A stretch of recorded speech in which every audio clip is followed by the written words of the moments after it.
Welcome to Commission Ed, the Air Force Officer Podcast. Here we explore the training and development of America's leaders in the application of air power and the profession of arms. The views expressed are those of the hosts and do not reflect the official policy or position of the United States Air Force, Department of Defense, or the U.S. government.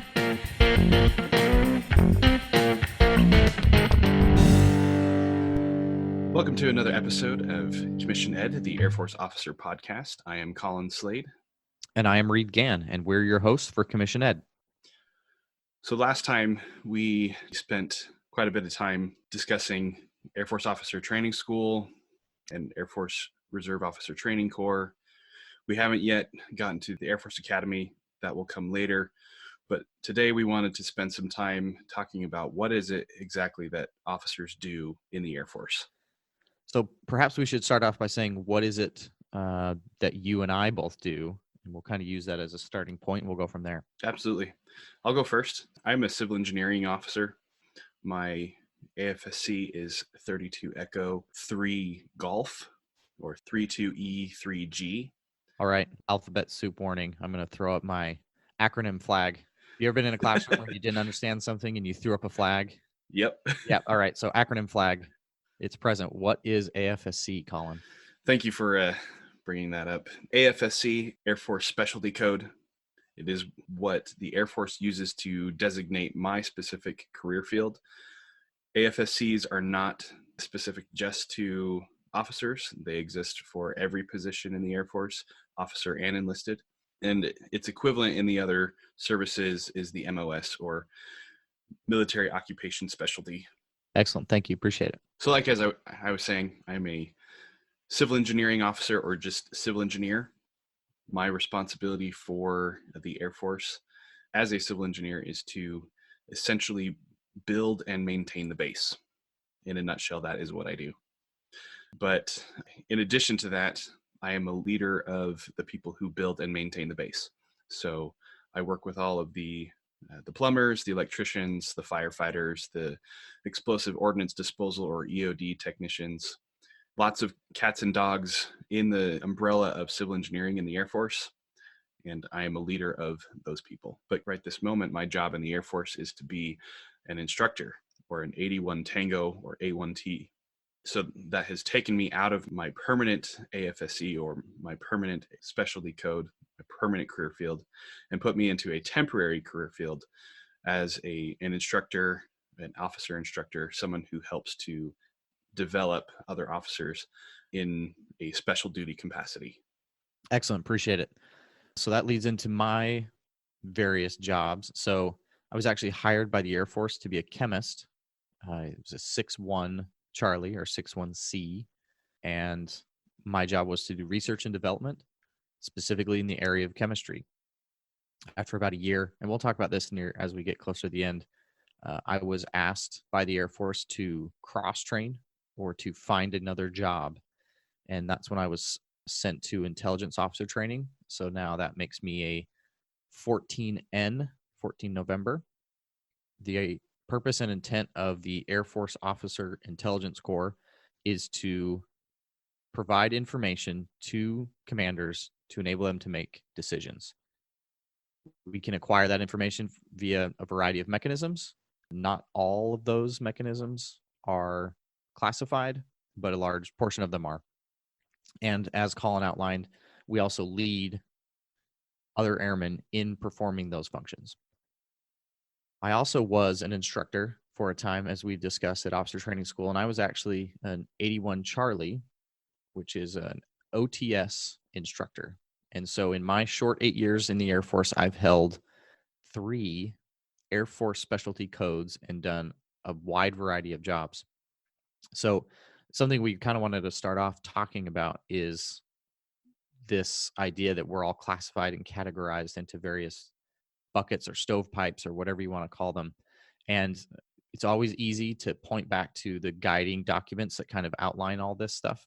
And I'm just going to read the title of this document that references and outlines and explains everything.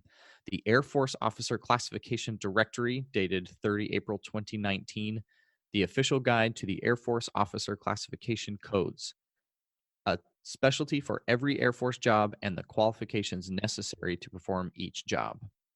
This document is 267 pages long, and all it does is outline how officers are categorized and what makes them qualified to do that specific job. We're going to leave the link to this in the show notes. Just in case you want to read it. Yeah, well, so there's some good things in there. So I definitely think there's some things that are worth paying attention to. And Colin, I know you probably have this situation much more often than I did, but this idea that, oh, it doesn't matter what degree you have to be an Air Force officer, you just have to have a degree. This document actually can help clarify that, because that's not entirely true. For example, if you look at my first career in the Air Force, a chemist, when you look at chemist in the back, there's a whole section of what degrees they want you to have to be in those jobs. Some of those career fields, and many of them do say any degree is listed. However, some of them don't have that. Specifically chemistry, if you go look at that right now, there are, I think, 4 or 5 very specific degrees you must have if you want to be a chemist. And biologist, which was my degree, is not listed. So that is one of the primary reasons I actually had to cross train, is because they no longer recognized that my chemistry minor was sufficient to perform the duties necessary of a chemist in the Air Force. So it's just something to pay attention to. This is not a backdoor to be a physicist if you can't pass college physics, but you've always wanted to be a physicist. This is not the way to get into that job. Yeah, the same is true for my career field. In order to be a civil engineer, you must have a degree in engineering, typically civil engineering, electrical engineering, mechanical engineering. Exactly. Yep. So, we've dropped a bunch of numbers and a bunch of letters, and I think it's of value to kind of describe at least the main structure of how these are organized, so that it will help as we discuss the various jobs that are out there. The Air Force has chosen to break down its Air Force officer categories and the way they look at them into essentially 9 very broad categories. And all of the specialties kind of follow the same pattern. If you fall into the first category, or category 1, your job has a 1 very near to the beginning of it. For example, 14N starts with a 1. That falls into the operations codes. The people that fall into this are pilots, intelligence, weather, combat rescue officer, special tactics officer, electronic warfare. These are the folks that are actively conducting what we typically think of as combat operations in the Air Force. The enlisted categories are very similar. So 1NO is an enlisted intelligence professional. So that's kind of an example of how you can see how they shake out. Category 2 is logistics. These are logistics officers, maintenance officers, munitions and missile maintenance officers. Category 3, these are support. So you have civil engineer, security forces, public affairs. Band falls into this category, as do force support. Colin, what is force support? Force support is our equivalent of personnel. They are the officers or the capability, the mission set that is responsible for supporting all other Air Force forces. I think that's really good. I think that you captured it well with the idea of human resources, HR, and expand on that a little bit. But that's basically what it is. But I realize that force support is one of those names that I know what it is when I know it, but I need to describe it. So, all right, category 4, these are medical, and there are simply too many for me to outline here, but essentially anything having to do with human performance and keeping the human weapon system operating at its highest level are included there. The next category is category 5. These are your professional, at least as they're described here. These are law and chaplain. The next category is 6, acquisitions, financial management. So this includes scientific research and development, developmental engineers, acquisitions, which is how we buy things as a service.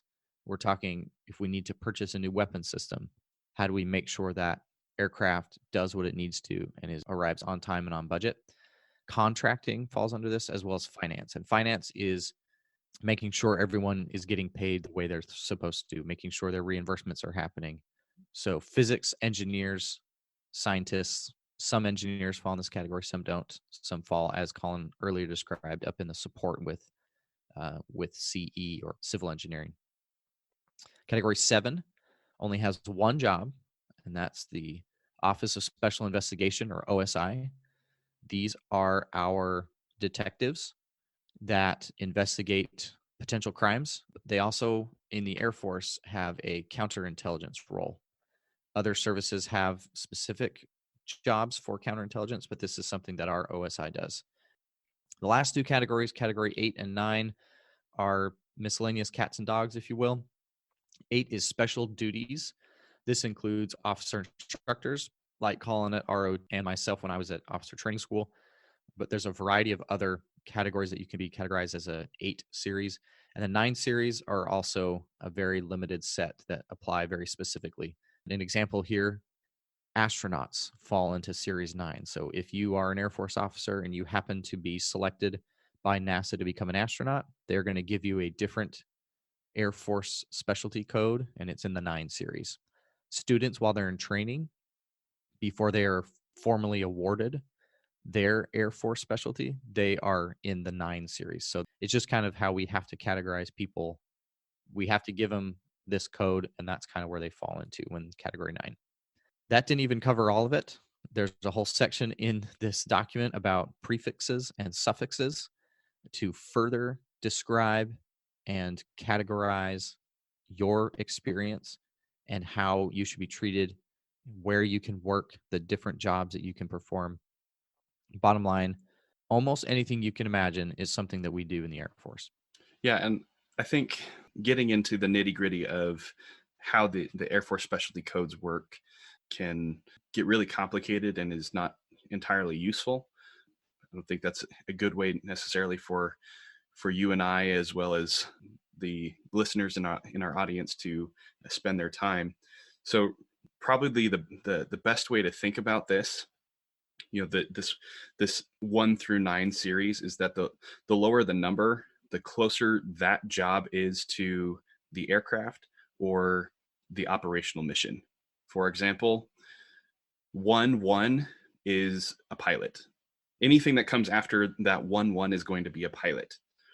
And then 1-2, okay, so a little bit larger number, or still close to the aircraft, but somewhat, a degree removed. A 1-2 is going to be someone who is in the aircraft, but not necessarily flying it. So that's going to be a combat systems officer, a CISO, or an EWO, or an air battle manager. Those different AFSCs that are in the aircraft but not flying it will have the 12 series, and so on through the operations. Now, if you move on to the 2 series, 2-1, yada, yada, yada, is going to be someone who works on the aircraft. So they're not flying it, they're not in it, they work on it. So that's your maintenance folks. And that's also your logistics, in that they are providing the things that are needed for maintenance on the aircraft or whatever the operational mission is. The 3 series are all the peripheral career fields, peripheral jobs that make the flying mission or operational mission possible. So that is people like me, civil engineer. I'm not flying the aircraft. I'm not in the aircraft. I'm not working on the aircraft, but you need me in order to get the flying mission off the ground. I build the runway. I build the hangars. I build all the fuel storage facilities. I build all the offices, the buildings that people sleep in, the buildings that people eat in, where they recreate. I build the fence around the base or the airfield. And so I am not there with the aircraft, but the aircraft still needs me in order to, and the people who are working with or around or on the aircraft need me in order to get their job done. That's the 3 series. And then 4 through 9 essentially are the people who take care of the people who take care of the mission. Yeah, that's a great way to describe those. So 4 through 9, your medical folks, your lawyers, your doctors, the finance folks that make sure you and I, Reed, get paid. Which is important. Or that the bills to keep the lights on or the jet flying get paid, those kinds of things. Also in that, 4 through 9 is all of the commanders. They'll end up 2009 series, and general officers. We need them too. Yep, absolutely. So that's a good way to think about what each of these different numbers mean. The lower the number, the closer to the aircraft. The higher the number, the less direct impact or interaction that job has with the operational flying mission, and the more interaction that they have with the people who take care of the mission. I think it's really important here to note that this does not in any way reflect a sense of importance or value to our service. I certainly never felt that I was unimportant or not valued when I was in the 6 series. I did not feel that my importance went up when I became a 1 series. It's simply how close you are, like you said, Colin, to the actual operational mission of generating combat sorties to create effects against our adversaries. But we can't do it without everybody. We need an entire team. And wherever you fall in your dreams, wishes, hopes, desires, abilities, skills, we need everybody to perform the mission. Thanks for making that point, Reed. But I will say there are those people out there who do think that being a 1-1 is all that there is and all that the Air Force needs. Sure. And I'm sure we will cover that in maybe even this episode. One thing that I want to bring up is that AFSCs are not static. They do change. They change in order to meet mission requirements. So, Reed, your example before of being reclassed from being a chemist into intelligence is a great example of a personnel change, but the AFSC itself will also change at different points in time. Some examples of that, you mentioned force support earlier. It used to be called personnel, but within the last decade, it has been renamed force support for whatever reason. I don't know what the reason that change was made for, but that is what it is now. I think it actually, if I remember correctly, it combined 2 different AFSCs. It combined personnel with some other one that maybe was responsible for morale and mortuary affairs or something like that. Yeah, I don't recall exactly what career fields they were. I actually worked with someone who was a personnelist, whose job it was to manage people and where they were exactly as we described earlier with HR. The career field combined AFSCs. They combined 2 different jobs and had a surplus of officers. She was reclassed into intelligence. And so, yeah, that kind of thing happens. Another example of combining AFSCs is the ongoing discussion at the moment of the 13 Charlie or Special Tactics Officer with the 13 Delta Combat Rescue Officer. They're talking about making those the same AFSC and calling it something like Special Warfare Officer or something, or maybe just keeping it Special Tactics Officer. That hasn't been made official yet, but I know that is a discussion that's being had in the special operations community. Another example is taking a secondary AFSC like the 16 Foxtrot Foreign Affairs Officer, which is a special duty type position or a special AFSC that officers can pick up and fill those different types of assignments that deal with foreign countries, foreign relations, international diplomacy, that kind of thing. They're talking about taking that AFSC and making it its own primary AFSC, so we'd have people who do that and only that for their career field. Because as it stands right now, these FAOs, as they're often referred to, foreign area officer, they have a primary or the job that they've been hired for, and they have to go back to that job. So I know a number of intelligence officers who are FAOs, and they have to do one assignment as an intelligence officer. Then they go to their secondary job, which is FAO, do an assignment in that category, and then they have to go back and forth. And they're having a discussion about whether or not that's optimal for not only their primary careers, but for the career of a FAO. Is that the right thing to do? Another example, Colin, is we've recently created a new specialty code, the multi-domain operations officer, the 13 Oscar. And this is being driven by our chief of staff, command and control, multi-domain operations. Those are areas of emphasis for him. And as our space mission grows and continues to take shape, this is going to be continuing on. The whole idea here is that the service has to modernize, the service has to adjust to the times. And along with that, so will the jobs that we fulfill, the functions that we have to perform. And also, too, I think it's interesting. Both you and I got hired for one thing and have done very different things over the course of our short careers. And that is not the exception. I think a lot of us will end up doing a whole variety of things while we're in. Yeah, and I'm sure we'll discuss that later, but that's a wonderful thing about being an officer in the Air Force is that you don't necessarily have to do just one thing. But even if you stay in your own career field, there are many, many things that you can do. And as we explore each of the different career fields and interview people from those different career fields, we will see the many opportunities that are out there, the different experiences that you can have, the unique experience that you will have in your own personal career that can be very different from person to person. Absolutely. And I think what I want to share here is that it's important to realize that the Air Force is much, much more than just pilots. I believe that you and I, or anybody else who is in the Air Force, has that conversation with somebody, a family member or friend. You meet somebody on the street. Oh, you're in the Air Force? What do you fly? Well, actually, I don't fly. I stay on the ground. I'm a ground pounder.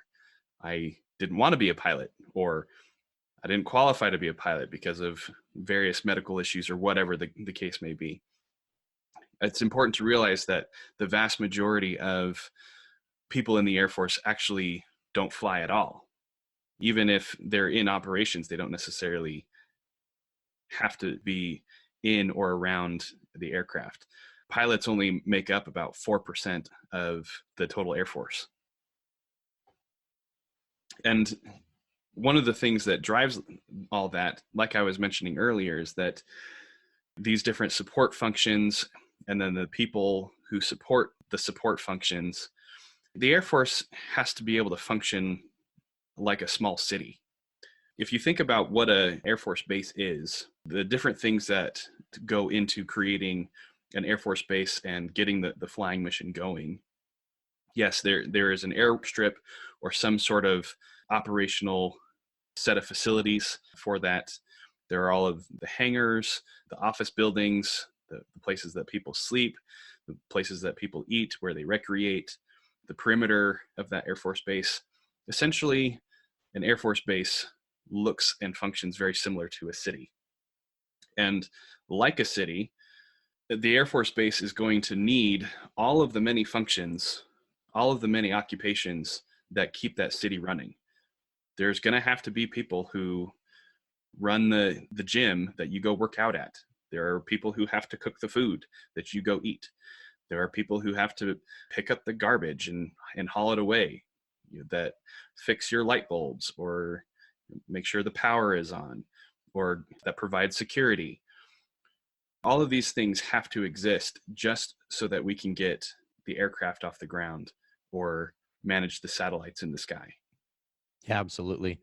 Something important to think about and to talk about too is a lot of people's exposure, if they have any, to military members and military facilities is very likely in the United States. And so that kind of begs the question, well, you're in a city. This is a miniature city within a city. Why can't you rely on local services? Why can't people go to gyms outside of base, et cetera, et cetera? And the bottom line is we need to be able to take this capability and move it anywhere on the planet and establish operations anywhere we need to in order to get the mission done. So that's something that we have to keep in mind, right? Yes, I could hire a financial company to run the finance side of the Air Force, but it might be difficult to get an accountant who did not join the Air Force to go to Qatar for 6 months away from their family and perform their finance role so that people out in Qatar can get paid. That's just one example. But that's exactly why we need to have military members performing all these functions so that we can be self-contained to go out and fight our nation's wars. Yeah, thanks for making that point. And so when I talk to prospective cadets, I like to tell them that pretty much anything that they might be interested in out there in the civilian world, the Air Force likely has some equivalent of it. Again, think about what are the occupations in a small or even a medium-sized city that require professional training, a bachelor's degree. What are those jobs? But when I say this type of thing to them, they often meet me with quizzical looks like, I don't really believe you. The Air Force is pilots. You just fly around, break stuff, and kill people. Yes, that is what the Air Force does operationally, but there's more to it. So I let them test me. I ask them, give me a civilian career, anything that you can think of, and I'll see if I can find something similar to it in the Air Force. And this practice has led to some pretty interesting experiences. Obviously, there are some that are pretty easy to do, you know, like a Delta Airlines pilot is going to be very similar to our heavy aircraft cargo pilots, or a cop is going to be very similar to our security forces. But I've had some pretty good ones that have even stumped me just a little bit, like what would someone who studied elementary education do in the Air Force, Reed? Well, we actually have DoD schools. We have childcare facilities, and those probably all fall under force support. Indeed, yeah. So a force support officer has the opportunity to get involved with these DoD schools, the Child Development Center, these different development programs through the morale, welfare, and recreation facilities, you know, those types of after-school activities. So no, they may not necessarily be in the classroom teaching kindergarten, but if they have an interest in developing those types of programs or being involved with them, then there's an opportunity for them as an officer in the Air Force. Another good one that came to me recently was garbage man. Are there any garbage men in the Air Force? Yes, there are. They're actually called civil engineers. Me. So both on the stateside mission and especially when we go overseas, we need to get the garbage off the base so that it doesn't pile up there and get it where it can be properly disposed of, according to whatever the standards are in that location where we're operating. And so, yes, I am an overpaid, glorified garbage man. Tell me, I'm certain there'll be some stories later, but there has got to be a number of situations that you took a step back and thought, I'm not sure this is what I thought was going to happen when I finished my degree. Right? Right? How many times has that happened to both of us, I'm sure? So many times. The Air Force wants me to do what? Yep, exactly. And we'll cover that for sure at the end. Yeah. Another good one that came up was someone who wants to study graphic art. And I like to talk to them, what is graphic art about? And then they'll say something along the lines of using art to communicate a message of some sort. And I say, well, that sounds exactly like Air Force public affairs. They are using various different types of media, whether it's graphic art or cinematography or social media or whatever the case may be, in order to communicate some sort of message to the outside world. And this becomes really important when we go overseas and we're operating in a location where the local people don't really understand us. Maybe they don't appreciate what it is that we're doing. And so it is the responsibility of the public affairs officer to understand and communicate clearly to that local population about what it is that the Air Force is trying to do, why they are there, and try to assuage some of those concerns that the people might have. Absolutely. Another good one, the student was fairly confident that they had me stumped when they said mortician. And being familiar with how mission support works, I knew very intimately, based on some experiences I've had with how the Air Force operates, we have what's called mortuary affairs and that mission belongs to the force support, where when people pass away and are in the service, they have the responsibility of taking care of the body, or God forbid, body parts in some circumstances, and dealing with them respectfully, making sure that that individual is able to make it home and to their final resting place. And the last one, this was a good story. I was in a large recruiting event going through this exercise, and someone raised their hand and said, "How about magician?" And I just smiled to myself and said, "Well, our pilots are really good at making people disappear." So the point of all this is to show that there are many different types of career fields in the Air Force. Some of them line up really, really well with what's going on out there in the civilian world, the different types of occupations that are available. But it's also important to note that not everything that you could study out there in the civilian, or what you might be interested in, has a perfect fit. A good example of this is what would someone with a degree in dance do in the Air Force? Any thoughts on that, Reed?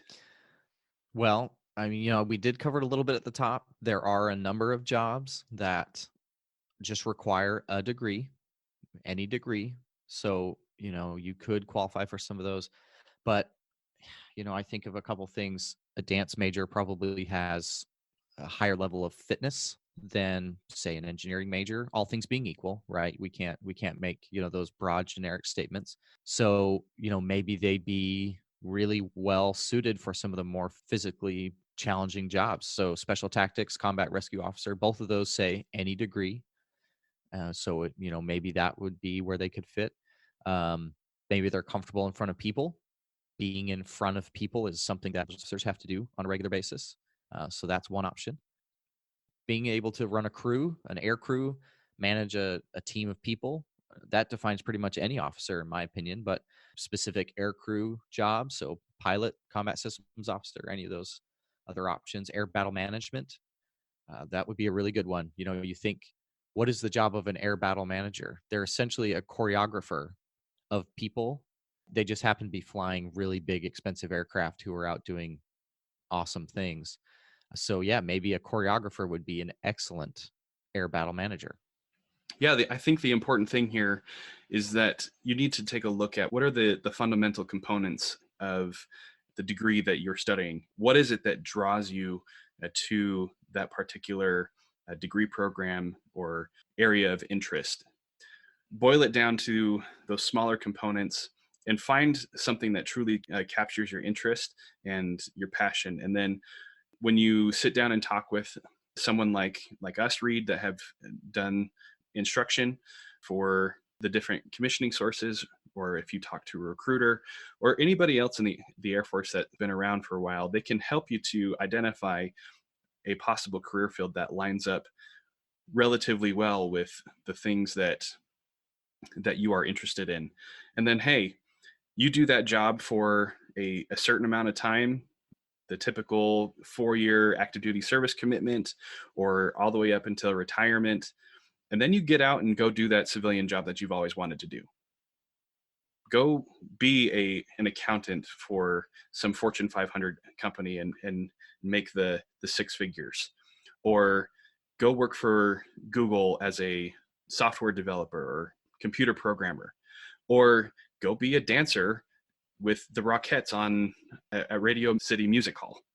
All of the skills and experiences that you get in the Air Force are going to be translatable and transferable into that civilian career field after you have served your time in the Air Force, whatever length that might be.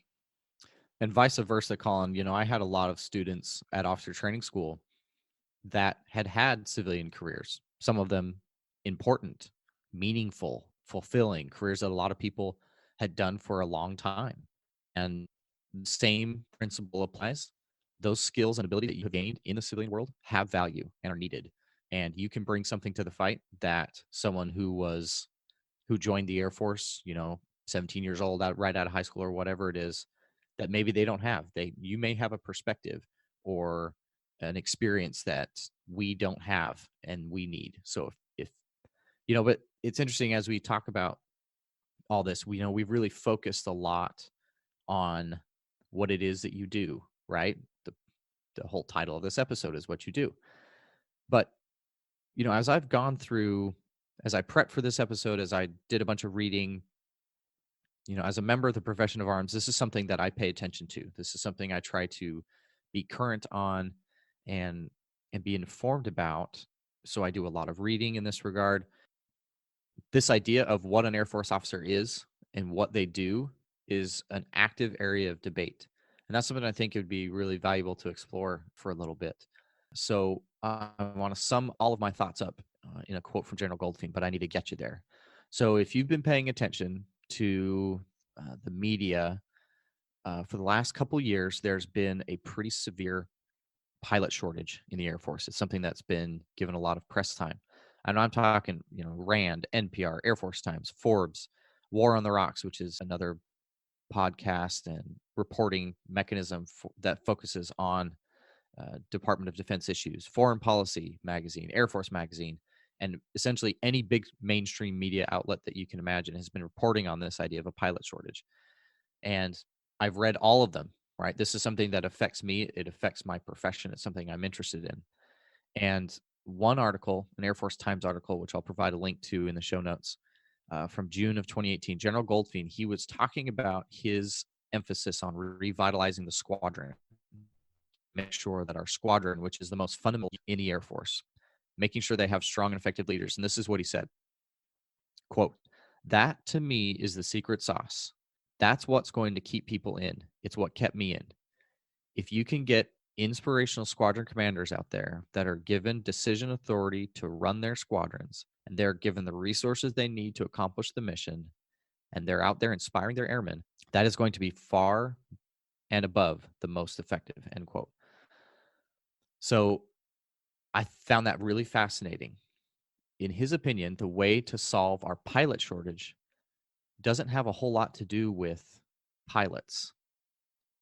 It has everything to do with leaders. And that is the unique challenge of our service, I think. This idea of, are we our skill community or are we a leader? And that's just something I thought would be good to explore for a little bit. Yeah, I think what you're bringing up is a really important topic, something that is a current topic of discussion in the Air Force about, one of the terms that we hear frequently is stovepiping, where your career field follows a very strict line of progression that goes up this stovepipe, and your particular stovepipe has very little interaction with the other career fields that are adjacent to it. For example, the operations community, that one series that we were talking about, has very little interaction or understanding of the 2 series, and the 2 series has very little understanding and interaction with the 3 series, who has very little interaction with the 4s on through the 7s, 8s, 9s, or whatever. And that process of stovepiping really limits our ability to be leaders because we don't understand the broader context of what is going on in our Air Force. So trying to get away from that focus on a specific skill set and breaking down those stovepipes, having crosstalk between different career fields, engineer to intelligence officer, like you and I, Reed, or from pilot, to the medical community, or OSI to logistics, you name it. There needs to be crosstalk and communication and networking between these different career fields in order to make all of us better leaders, better officers for our airmen. No, absolutely. And every single one of those stovepipes, the more we cling to them, the more likely there's going to be internal friction between those. Yes, the reason we are categorized into our specific jobs is important. It's so that everyone is focused and specialized and professional and developing in their area. But like you said, if we're not all rowing the boat in the same direction, then we're not going to be as efficient and as effective as we could be to fight our nation's wars, which is what our public demands of us, right? They have put in us a special trust to conduct warfare on their behalf, and we owe it to them to do that as efficiently as and effectively as possible so that we can give them the rights and freedoms that they enjoy. On another point, I'm glad that you made it about what's truly important, the executing the Air Force mission on behalf of the American people. Yes, that is the bottom line. That is the most important thing. But also look at what the career path of an officer is supposed to be. You come in as a lieutenant. Your responsibility at that point is to learn your job specific to your career field. Get really good at your particular job. But then as you move up, you move away from the tactical level to a more operational level. You get a bigger, broader vision, bigger, broader understanding of what it is that your career field does, like as we've been discussing, and how it interacts with some of those other pieces. And then as you move up even further, you get into the strategic level. We're talking lieutenant colonels. These are the officers that are having the most interaction with the career fields around them as they come together in developing a force package, a capability, and how to project it and accomplish whatever the mission or the national objective is. But then above them, what's above a colonel? A general officer. And what do we call them? General. So at that point, you are no longer responsible for being tactically proficient in your specific career field. You're not even supposed to be strategically proficient. Yes, you've built up and you maintain those skills, but now you are supposed to be generally proficient across the Air Force capabilities. At the highest levels of the Air Force for officers, you should no longer be representative of one specific community, but you should be representative of all airmen and everything that it takes to accomplish the mission, whatever it may be. Which I think is one of the cruxes of this challenge that we've been faced as a service. So something that I've observed, I think we have a little bit of an identity crisis in the Air Force. So our service is unique in how it's shaped and how it sends people off to fight its wars. Generally speaking, for millennia, and our sister service continues with this structure, a few officers lead a large group of enlisted members who go and do the bulk of the fighting. In the Air Force, that structure's been flipped on its head.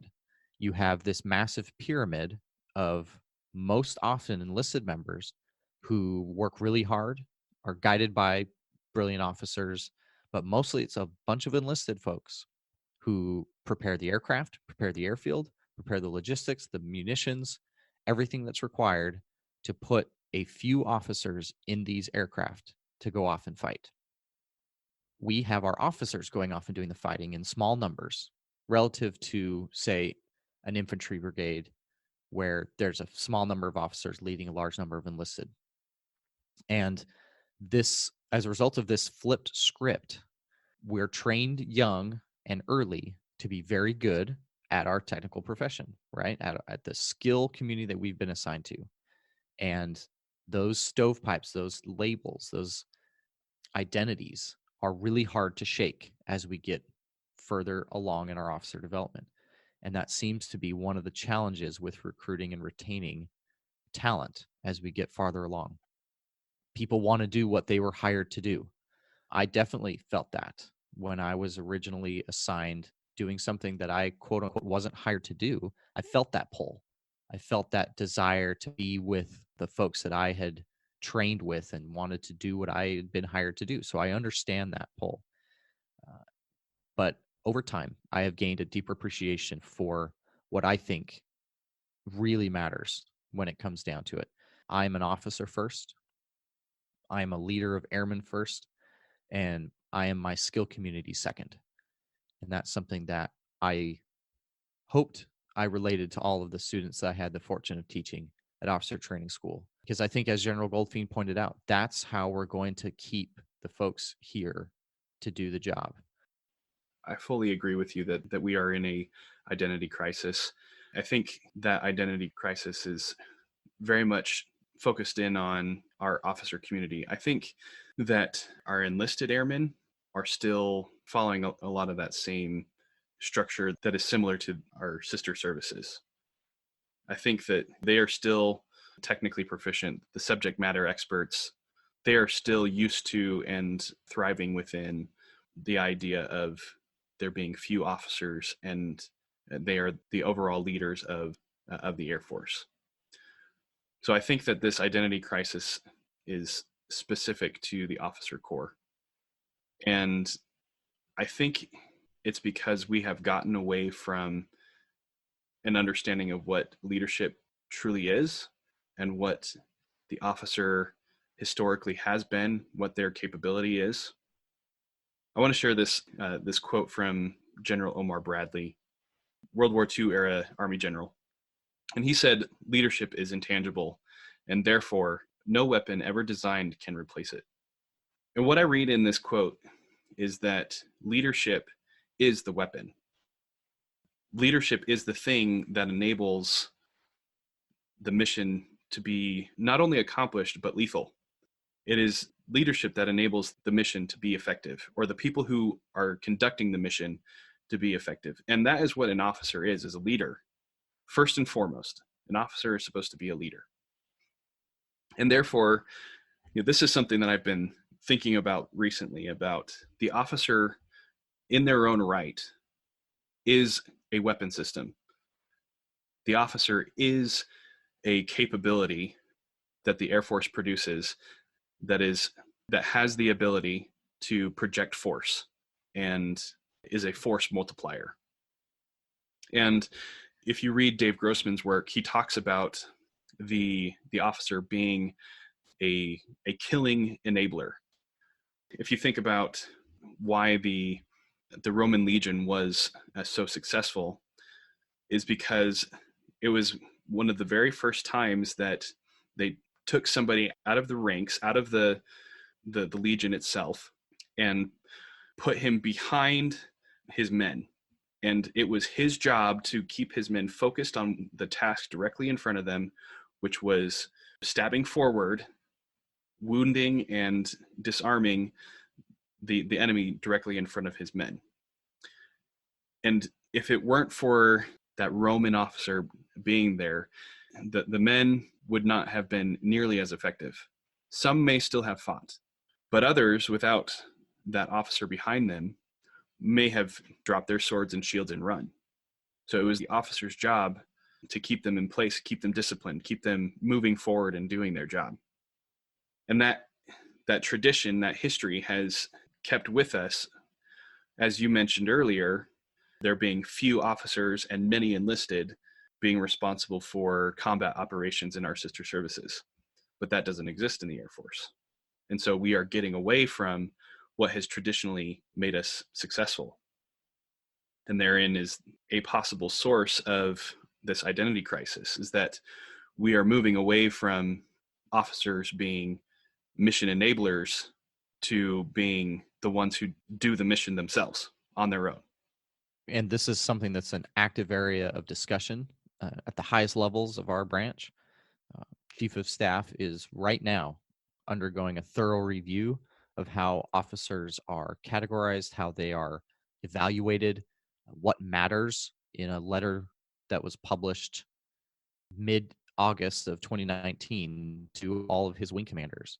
He discussed how this is an active area of discussion and they're trying to get this right. So I'm also encouraged. We have been a little downer right now, on our own branch, but I am very encouraged that we have leaders who are trying to get this right and working to address this issue so that we can be as effective as we need to be for our nation. Yeah, absolutely. Up and down the chain, there are officers in the Air Force that get it, that are doing it right. But collectively, we are somewhat, if not completely, off the path. And it will take some significant leadership like General Goldfein to get us back on the direction where we need to go, where we want to end up in the future, especially as we deal with some major movements like the creation of the Space Force. What is that going to look like? How do you teach a warrior ethos to those who fight in space when they're not going to be in space at all, when they fight from a computer desk? What is the role of the officer in that type of situation when he or she is leading airmen or spacemen? Right? That's the kind of questions people are going to have as we go through these growing pains. How does that officer lead those people when they don't get to have the luxury of staring their enemy in the face? Yeah, exactly. And a myriad of other problems that I'm not even smart enough to have thought about. But this is going to be a real challenge. But at the same time, what an exciting time to be a part of the Air Force. Absolutely. Yeah, I know a number of airmen who are ready and willing as soon as, the guidance out, they are excited. I mean, what an opportunity to be a pioneer, truly, to be a pioneer and establish something from the ground up. So, Reed, why don't we wrap this up a little? How about from your personal experience, tell us what officers do. Yeah, I gave this a lot of thought, and uh, I reflected back over my time, all of the things I've done, places I've been. It reads very much like that Dr. Seuss book, Oh, the Places You'll Go, right? And, I do want to caveat my last few words here. I mentioned this is not in any way to denigrate or belittle anyone or anything that is done in service to their country. This is also not to wave my own flag or to beat my chest and, try to say how amazing or important I am. Not in any way. It is simply my humble attempt to try and describe in words the range and scope of experiences that I've had. So I have had opportunities to brief 4-star general officers as they made decisions that impacted active warfighting. I have also sat in the rain in the forests of Alabama in a plywood box in the dirt. I have played paintball for days. I have taught merit badge classes to Boy Scouts. I have cleaned toilets. I've attended lectures by some of the most respected minds in the country. I have been and participated in some of the most important centers of power in this country. I have also swept floors. I have had some of the highest highs I've ever experienced and some of the lowest lows. I have gotten mail in 5 countries and 5 states. I have a friend in almost every single time zone. Yet, as a result of my service, I've also felt some of the most painful loneliness I've ever experienced. Yeah, I want to echo some of the things that you said, Reed. A huge array of experiences. And again, not to toot my own horn or say, hey, look at me, look at everything that I've done, everything I've seen. But I want to give our audience a taste of what it means to be an officer. I have written lots and lots of bullets, a lot of bullet statements for myself, for others, for programs that were especially wonderful, that mean a lot to me, and some that didn't mean anything at all, that I knew was going absolutely nowhere. I've also shot a lot of bullets. Not nearly as many bullets as I've written, but I've shot some bullets too. I've seen some pretty awesome things go boom. Very large, very exciting explosions. I've also seen very large and very difficult implosions of people's lives. I have literally kept poop from flowing in the streets. Good story. I'll share it another time. As an officer, I have kept the crap from hitting the fan. More importantly, I have kept the crap that did hit the fan from hitting my airmen. I have sent people to deploy. I have deployed myself. And while in that situation, I have sent people home from their deployments. I have saved precious, critical, highly classified information from getting in the hands of the enemy. I have saved my airmen from the enemy who was wearing the same uniform as them. And in one circumstance, I saved an airman from taking his own life. I thankfully have never had to take somebody else's life, but as an officer in the Air Force, I'm ready to, if that's what the Air Force needs me to do. Yeah, thanks, Colin. Bottom line, as long as I'm wearing this uniform, I've dedicated myself to the service of my country, whatever that means. Sometimes, Colin, that has been as Hollywood as you can imagine. There have been a number of times I've had to stop and pinch myself and ask, what did I do right to be here right now having this experience? I would have never imagined we're able to do some of the things I've been able to. And then sometimes it isn't. And I wonder, I went to college and got 2 degrees, 2, to do this thing right now, but that's okay. This is what I choose for this to be. It's service to others. And that for me is the most important thing at the end of the day. Thank you, Reed. I think we should leave it there. I hope this has been useful to you, our listening audience. I hope that you have a better understanding here from us and our experiences, better understanding of what it is that officers do in the Air Force. We hope that if this has been useful, that you will share this information with other people, share it with your friends, your family, those who are interested in joining the Air Force. Have them reach out to us. Our contact information will be in the show notes. You can email us, engage with us on the social media. Please leave us a review on iTunes or anywhere that you choose to get your podcasts.